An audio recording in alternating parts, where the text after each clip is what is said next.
Ever wondered about the mysterious legends that shroud the beautiful island of Sri Lanka? Could Buddha have left his footprint on Adam's Peak? Or was it Adam who bid farewell to Eden with his mark on this island? Sri Lanka, this island nation nestled in the Indian Ocean, is steeped in a rich tapestry of legends and history. Some say Buddha himself visited the island, leaving his footprint upon Adam's Peak, a sacred mountain also known as Sripada. This footprint is believed by some to be a bridge between the earthly and the divine, a symbol of the Buddha's visit to a land halfway to paradise. Yet, others believe it was Adam, the first man, who left his footprint here. According to this narrative, after being cast out of Eden, Adam ascended the mountain to gaze one last time upon the lost paradise. His footprint embedded in the rock marked his farewell to a world of innocence. Another captivating legend links Sri Lanka to the epic Ramayana. It tells of a chain of islands that stretch from India to Lanka, serving as a path for Rama to rescue his wife Sita from the demon king Ravana. Could this chain have once connected the lands of India and Sri Lanka? Turning away from legends and delving into the realm of history, we meet the original inhabitants of Sri Lanka, the Vedas, or Waniyala Eto, as they are known in the Pali Chronicles. These hunter-gatherers lived off the island's natural bounty. Their origins remain shrouded in mystery, but anthropologists speculate that they descended from migrants from India and possibly Southeast Asia. They are believed to have existed on the island for tens of thousands of years, their history stretching back as far as 32,000 years before Christ. This was a time when Sri Lanka and India were connected by a land bridge, long before the rising waters of the Indian Ocean submerged it around 5,000 years before Christ. As the waters rose, a new culture began to emerge, one with striking similarities to the South Indian cultures of that time. As the waters rose, submerging the land bridge between India and Sri Lanka, a new culture began to emerge. Around 900 BC, a megalithic culture began to flourish with striking similarities to South Indian cultures. The city of Anuradhapura started to grow, marking the beginning of a new era. In the centuries surrounding this period, a distinct culture emerged, characterized by the use of large stones or megaliths in their construction and rituals. This culture bore a striking resemblance to those flourishing across the seas in South India, indicating a possible connection or shared heritage. Meanwhile, the settlement of Anuradhapura began to grow. This city, which would later become one of the ancient capitals of Sri Lanka, was slowly transforming from a modest settlement into a bustling urban center. Around the same time, intriguing objects inscribed with Brahmi began to surface. Brahmi, an ancient script, is considered the parent to most South Asian scripts we know today. These inscriptions, found across the island, showed parallels to both North Indian and South Indian Brahmi styles, possibly hinting at the linguistic diversity of the time. The Brahmi inscriptions raise fascinating questions about the origins of the people of Sri Lanka. Historians and archaeologists believe that during this period, migrations from West, East, and South India likely occurred. It's plausible that these new arrivals, each bringing their unique cultural and linguistic influences, mixed with the indigenous people of the island. These migrations were not one-way streets of cultural transmission. Instead, they were interactive processes, with the newcomers and indigenous people influencing each other, leading to a fusion of cultures, traditions, and languages. This interactive process laid the groundwork for the unique Sri Lankan identity that we recognize today. The formation of this unique identity was not an overnight event. It was a gradual process that took centuries, shaped by countless interactions, exchanges, and adaptations.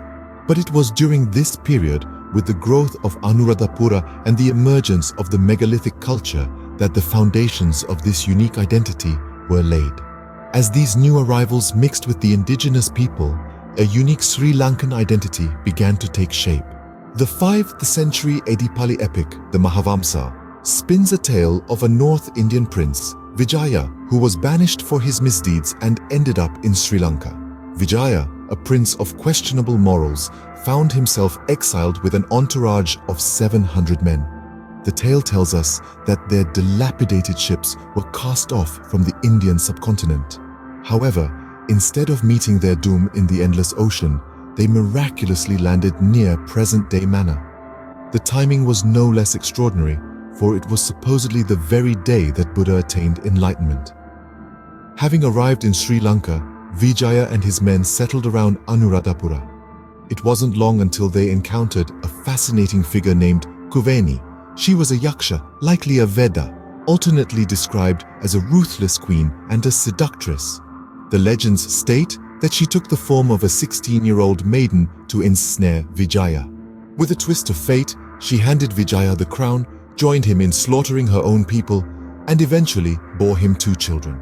Yet this unconventional royal pairing was not to last. Vijaya banished Kuveni and their children, opting instead for a more traditional alliance. He ordered a princess from South India's Tamil Pandya kingdom, along with wives for his men. An intriguing fact that is often overlooked is that by this account, the forefathers of the Sinhalese race all married Tamils. Vijaya's rule marked a significant turning point in Sri Lanka's history. It was the beginning of the Anuradhapura kingdom, which would later evolve and flourish in the 4th century BC. This period was a time of transformation and growth, with Vijaya's rule serving as the foundation for a burgeoning civilization.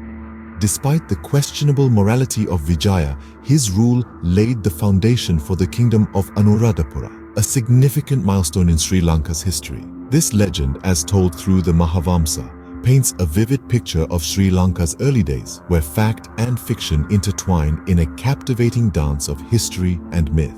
In the 3rd century BC, a new religion arrived from India, forever transforming the cultural landscape of Sri Lanka. This religion was Buddhism, a philosophy that would deeply embed itself in the hearts and minds of the Sri Lankan people and shape the course of its history.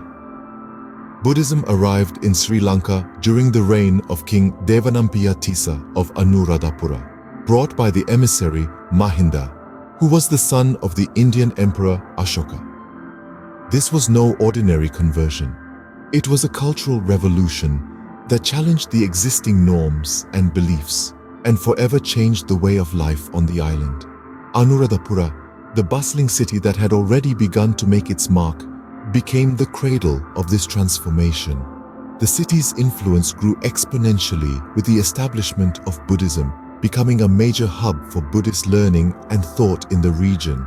The city was adorned with grand stupas and monastic complexes, reflecting the newfound spiritual fervor. Buddhism's influence extended beyond just the spiritual realm.